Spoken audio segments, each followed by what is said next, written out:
Master Evaluator, fellow Toastmasters and welcome guests. Forgive me for chewing while I give this evaluation. I'm getting over a cold and I'll cough myself to death if I don't. Tonight, it's my pleasure to evaluate Melissa's second speech. And one of the things that I really want to first compliment you on is that it's just such a passionate and confident speech about a subject that's very dear to your heart. I often get the impression with Melissa that there's a whole depth of understanding about things that we really need to take better care of in our lives, what we eat, the way that we approach spirituality and the way we think about things like spirituality. I think Melissa's our spirit guide in this area. I really would like to thank you for that. It's very good.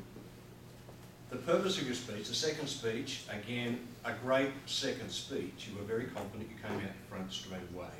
No notes, which is really a great achievement for most of us. Notes are okay, even into second, third, fourth, fifth speech, but the ultimate goal obviously is not to use notes. Melissa did a fine job of that. The second speech is about being organised, having an organised speech. I felt, well, Melissa, you got off to a little bit of a shaky start perhaps in just defining where we were headed with it. You did break it out into an organised schema where you said, I'm now going to tell you why you should meditate, why I think that you should all become masters of your own thought. And this is from my experience. The fact that you drew from your own experience and used that experience, of course, gave you a lot of credibility with your speech. It's a very short period of time, I have a lot to say. However, to pick on a few things, make a few suggestions to improve your speech. First of all, when you came out here and did this, obviously that most of us know that hands in the pockets. We'll try and avoid the hands in the pockets, avoid that.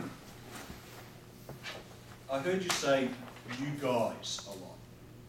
I would prefer as someone who just would like to hear just a little bit more professionalism in a speech, something like, now everyone I'd like to, my fellow Toastmasters, I'd like to tell you about this based on my experiences. So maybe avoid those sort of colloquialisms and come up with something a little bit more user-friendly, perhaps. Body movement, good movement. I felt you had good contact with the audience. All of that was pretty much a little bit uncomfortable in the way that you moved. And I think that breathing exercises and just giving a little bit of thought to some of the meditation techniques that you've learned can help you with being a little bit more comfortable when you come out, and I think your body will follow along with that. Just a little bit of, obviously, a little bit of awkward stuff going on, and that came about as a result of the hand. My time's up. Melissa, excellent job. I'd like to make this comment to you and to the other speakers, if I can just cut off. I'll finish with it, Melissa. Thank you very much. I'd just like to make a quick point. All of our speakers tonight said thank you at the end of their speeches. And I think, as Peter will tell us, it's the Toastmaster way to finish simply by finishing a point, handing it over, Mr. Toastmaster. Really, it is the audience, it's us who have just heard your speech. We've taken something away from you. It's us who should thank you. And I think that's the Toastmaster way. Mr. Master Evaluator.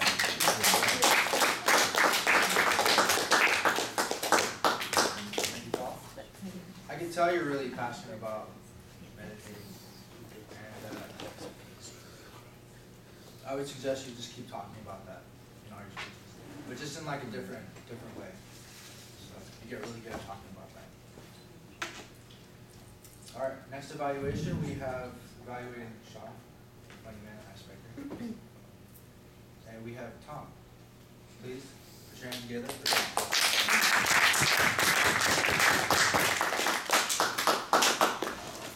Fellow Toastmasters, Sean, you did a great job.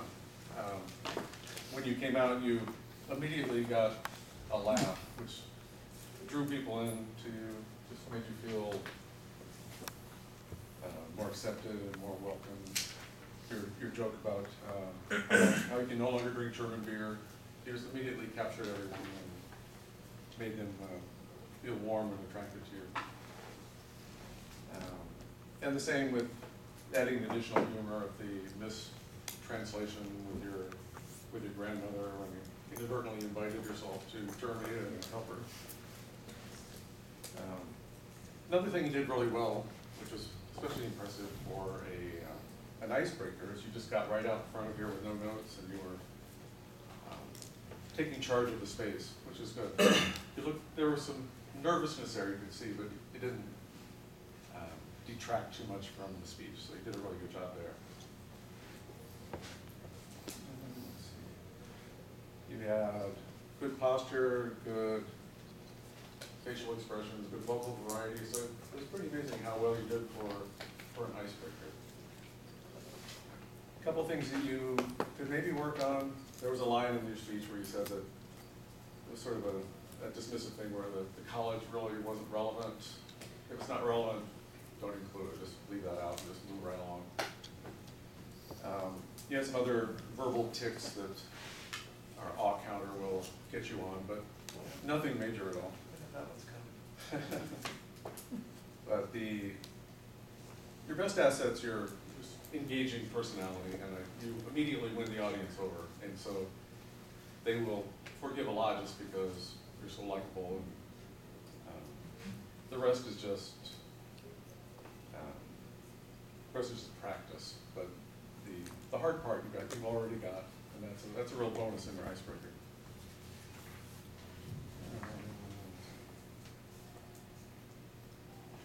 Good eye contact.